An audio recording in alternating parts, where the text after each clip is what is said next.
La parole est à Monsieur Jean-Michel Boucheron du groupe SRC pour 15 minutes.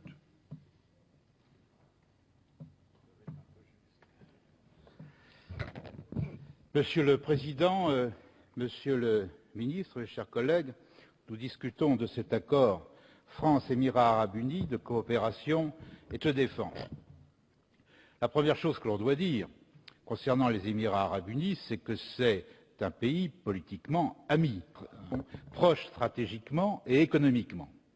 Sur le plan économique, nous avons d'importants intérêts communs. C'est un fournisseur important pour la France de pétrole et de gaz naturel. C'est le 18e partenaire de la France en matière économique. C'est notre premier partenaire au Moyen-Orient. Par exemple, les Émirats arabes unis achètent 5% de nos Airbus. Sur le plan stratégique, c'est un allié important. Cette alliance a trouvé son origine au moment de la guerre du Golfe, en 1991, et de la signature de plusieurs accords secrets en 91 et 95. Je reprendrai à l'époque l'intervention, le jugement de François Mitterrand à cet égard. Ensemble, lorsque le recours à la force s'est révélé inévitable, nous avons combattu pour faire respecter le droit. Ensemble, nous avons aujourd'hui à promouvoir dans le Golfe, au Proche-Orient et ailleurs, un ordre de paix, de sécurité et de justice. Donc l'accord d'aujourd'hui est en fait le prolongement des deux accords secrets de 91 et de 95 qui ont abouti, je le cite au passage, à l'achat par les Émirats arabes unis de plus de 430 chars Leclerc et d'avions Mirage. C'est aussi un pays ami sur le plan politique. Je signale quand même qu'aujourd'hui, c'est le siège du dernier groupe de contact qui s'est tenu concernant la Libye. Et c'est un pays qui vient également, il y a quelques semaines, de nommer un ambassadeur permanent auprès de l'OTAN. Maintenant, puisque c'est un pays ami, c'est un pays à qui nous devons tout dire. Et quand un accord de défense est signé, il est difficilement dissociable de la situation intérieure dans le pays. Et il nous faut, car c'est correct dans ce genre d'instant, de parler de problèmes de droits de l'homme. C'est un pays qui compte 6,4 millions d'habitants, dont 81% d'étrangers. Nos amis émiratis ont des progrès à faire en ce qui concerne la façon dont sont traités ces étrangers.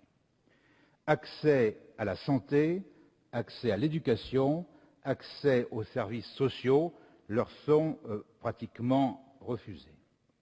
Les conditions de travail sont très dures et quand elles sont bonnes, elles sont souvent imposées par les investisseurs sur place.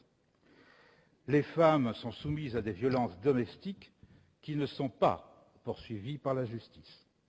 Et quelquefois, la police fait la chasse aux couples non mariés. La peine de mort, 28 condamnations, mais 0 exécution. Ces points, nous devons le dire, au moment de la signature d'un accord, ne peuvent pas être tenus silencieux. Il faut dire à nos amis émiratis que dans ces domaines-là, des progrès importants doivent être faits, car c'est normal que nous le disions.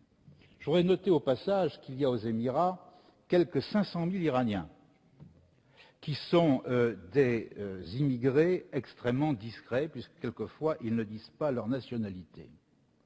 En contrepartie, les Émirats appliquent de façon plus que souple l'embargo vis-à-vis de l'Iran, y compris pour la fourniture de matériel extrêmement sensible. Donc il nous faut relativiser les discours guerriers qui peuvent exister de temps en temps entre les Émirats et l'Iran. La réalité est beaucoup, beaucoup plus complexe. Les enjeux économiques, industriels, énergétiques, stratégiques, politiques justifient l'implantation de cette base et l'accord de défense que nous sommes en train de discuter.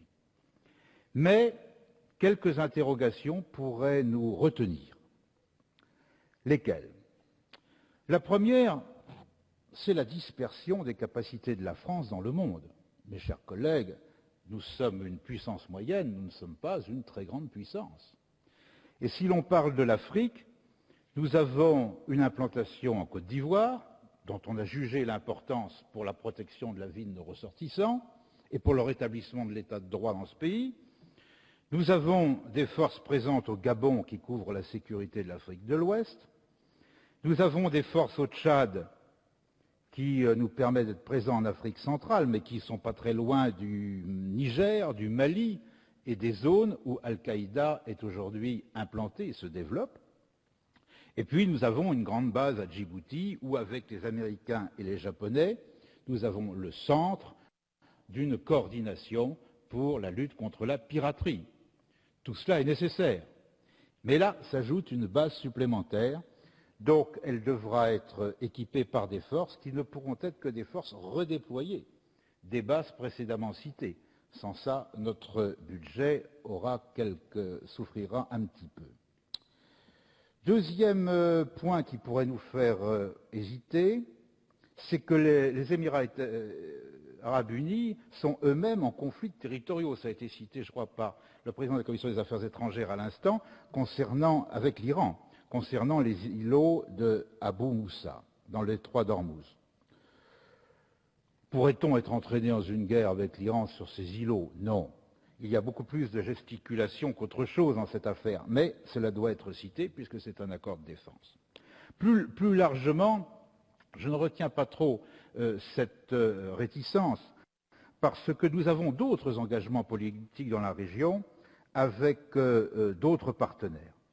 Mais ceci dit, la signature d'un acte précis avec un partenaire nous fait perdre d'une certaine manière notre neutralité et notre capacité d'arbitrage. De toute façon, si un conflit intervenait, nous serions liés par d'autres engagements, comme nous l'avons été au moment de l'invasion de la guerre du Koweït.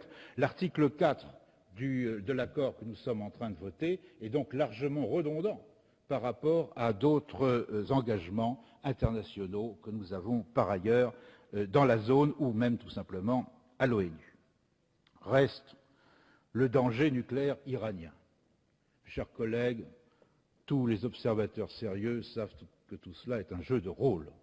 Les Iraniens ont intérêt à se faire passer pour plus dangereux qu'ils ne sont, parce que ça leur permet d'être le meilleur opposant à l'Occident et donc d'entraîner les autres pays musulmans derrière leur drapeau. Les USA ont intérêt à présenter l'Iran comme un danger absolu, parce que ça permet d'associer des alliés, de leur dire « venez vous protéger sous mon aile et accessoirement achetez-moi des armes », 182 milliards de dollars, avec les pays de la zone dernièrement, ce n'est pas rien. Enfin, Israël a intérêt également à grossir le danger iranien, ce qui permet de mobiliser politiquement la diaspora.